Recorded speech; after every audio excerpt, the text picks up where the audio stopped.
want to say that we're here today for the love of wildlife, and that is because we all care about this planet's fauna.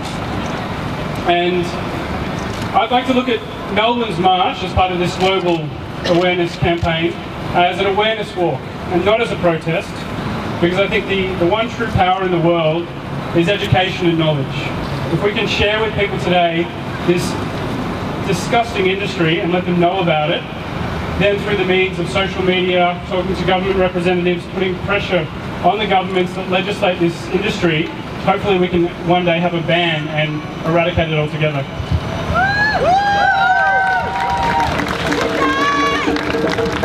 Now, we are blessed to live in one of the luckiest countries on the planet.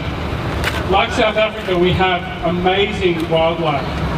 Let's not forget that our wildlife contributes greatly to our tourism industry, which thus supports our economy. But if we want to go overseas and see equally amazing, or even more amazing wildlife, South Africa is the country that we look to, among a few others. I've been trying to raise some awareness within my local community, and whenever I use the term canned hunting, many people don't know what it is, and that's a big part of what today's about. I'd like to explain to people what it is about. There's a lot of people going to South Africa in the name of ecotourism to try and contribute and help save populations of wild lions.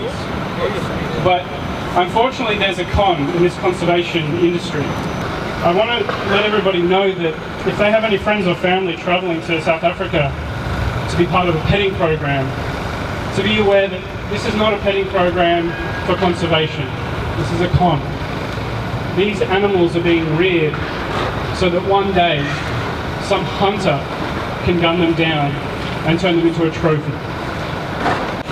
4 or 5 years ago, I journeyed to Africa with Andrew Harvey to attend a workshop, and it was here that I met Linda Tucker and Jason Turner of White Lion Protection Trust in Timbavati, and was very excited at being on the sacred heartlands on a project that was about protecting the sacred white lions. And I remember the very first morning. We were up well before dawn, the headlamps were on, and off we were bundled together in the back of a jeep. And sometime later we finally found the Royal Pride, and with the shock of us arriving, the group of 5 sat up and looked at us. One of the young males locked eyes with me, and this is when my life changed forever. His gaze was so piercing that my heart cracked open, dropping into a space with nature that I'd never been before. We returned to camp and had breakfast, and then we gathered to have Linda talk about the threat that lions face in Africa.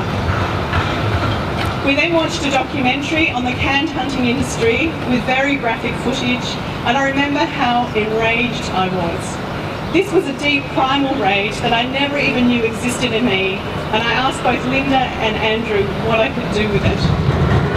And Andrew Harvey said this to me: when you find what breaks your heart, that absolutely brings you to your knees, and that's where I was, he then asked me to do something about it, and that's what I ask of you. And so this started my journey into animal advocacy and my pledge to always speak up on behalf of the voiceless. So in gratitude to Linda Tucker and the Royal Pride in Timbavati, I would like to present her thoughts on canned hunting. Few people know that in South Africa there are over 100% more lions in cages than in the wild. They are hand-reared and bred in captivity in a malpractice called canned lion hunting. Over 160 canned lion killing camps have established across South Africa over the past 15 years. They have both a tourist front and a killing front. They supply cubs to the tourist industry for visitors to pet, and then these tamed animals are killed by cashed-up hunters as trophies. At the centre of the notorious canned hunting industry is South Africa's unique white lion, because of its rarity. So captive lions cannot be returned to their natural system because once tamed, they are regarded as dangerous, and their genetics are impaired through aggressive captive speed breeding, which threatens a population crash of the entire species of Panthera leo.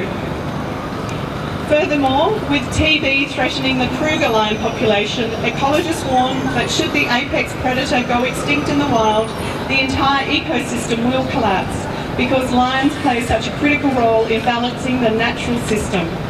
If lions die out, humans will not only lose our most powerful indicator of natural order and leadership, we will be putting our own survival at risk. Do not underestimate that this is an extreme crisis.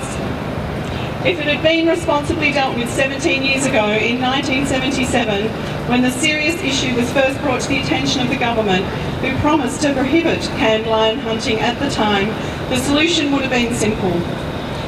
The solution is firstly to stop captive breeding of lions, and secondly to ensure the protection of wild populations. The even greater danger of the captive breeding and captive killing industry is the selling of lion bones.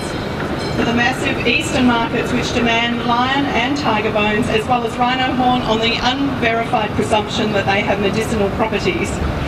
In abolishing the industry, a solution-based strategy has to be responsibly implemented by an independent animal welfare authority, supporting and policing the governmental bodies in order to carry the plan through to conclusion. For more than a decade, responsible and ethical wildlife and animal welfare organisations have discussed and presented a carefully phased transition plan to the South African government. When this was first presented in 1997, the solution was simple, and the numbers of lions could have easily been absorbed into existing sanctuaries. However, lack of appropriate legislation has led to the escalating crisis.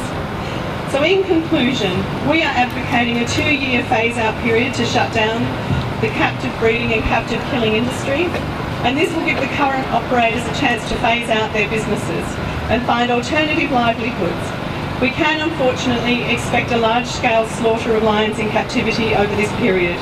However, the implications of implementing an immediate prohibition are worse, as lions will be left to starve to death in the death camps, and the current canned hunting operators could attempt to sue for loss of revenue. So this is a historic moment. Archbishop Desmond Tutu speaks out on the importance of white lions as a sacred heritage has changed the playing field. So Tutu's global address takes nature conservation and wild animal management out of the murky realms of politics, economics, greed and policy into ethics and humankind's responsibility to the Creator, exactly where it should be. So in doing so, the rest of us should stand up and ask ourselves, have we really treated nature with the dignity it deserves? Are we worthy stewards of the magnificent natural heritage which was our divine gift to be handed on to future generations? That's by Linda Tucker, CEO of the White Lion Protection Trust. Thank you. This is a global march. We want to be heard around the world. So, with that in mind, I want to continue this conversation with Bruce Poon to come up and share a few words. Thank you, Bruce.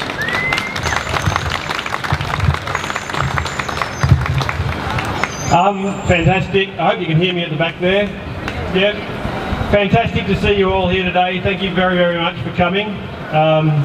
It's remarkable that we've got a big crowd here today to defend a predator like the lion. I was at the shark rally a couple of weeks ago, actually a couple of shark rallies, maybe some of you were as well.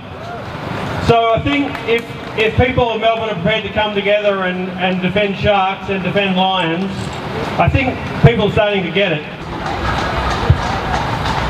I haven't had too many experiences with lions, but I've had some. I was, a few years ago, I was leading a trek through the desert of Namibia, north through Damaraland near the Skeleton Coast, and we walked for about 10 days through very, very rough country. And as we were walking one day, we came across a hemspock kill, so there was a dead antelope. And we went over to the dead antelope and stood over the dead antelope and looked at the dead antelope and we thought, oh, this is a lion kill. Maybe there are some lions, so we tried to be a bit precautionary. We were quite worried. We were quite worried that night when we could hear lions roaring just a few kilometres away. But you know, looking back on it, we had very little to worry about. We were right to take precautions, but they had a lot more to worry about than we did. Those lions didn't bother us because probably every time they interact with people, they get shot. That's the real life of lions in the wild. they try and avoid people because people will shoot them. The idea where they're going to take them out of the wild and grow them in factory farms to be shot is such an abomination, and I think we can see it's an abomination because it's such an appropriation of nature to our own use. It's appalling. It's, as has been said, it's like battery farming chickens or pigs. So we need to stand up and talk about it and say we're against it. But we need also to take practical action. And when I got involved in the rally and the campaign, I wanted to know, well, what are we actually going to do? How are we going to stop it? So let me talk about things we can do quickly and things we can do in the long term. I think one of the best things to do will be to stop the importation of trophies. If people can't bring their trophy back with them, then they're not going to be able to, well, they're not going to pay the money, basically, for all the glory associated. Now, if they do bring their trophy back, I think we need to make every effort to make them know what we think about that. And I'm sure any of you who meet somebody who's got a trophy lion will tell them what they think. They can't be under the apprehension that somehow Australia supports them, that we think this is okay. It's not okay. Now, I'm the convener in Victoria of the Animal Justice Party, and we want to stand up for lions, but we want to stand up for a lot of other things. I think in the long term, we need to stand up for all animals: sharks, lions, pigs, chickens, and the lot. You know, we don't own them; they've got their own lives. So the Animal Justice Party wants to stand for lions, but we also want to stand for dogs. You know, we want to repeal breed-specific legislation. We want to change the legislation so puppy mills aren't allowed. We want to we want to support rescue groups, not pet shops. We want to reform the pound so they stop killing our pets. We want to stand for pigs and chickens. We want to end factory farming and the appalling conditions in which they live. We want to stand up for ducks. This weekend, another appalling duck season started. There are heroes there on the wetlands today trying to rescue those ducks, and there are cowards there shooting them. And it's time to end.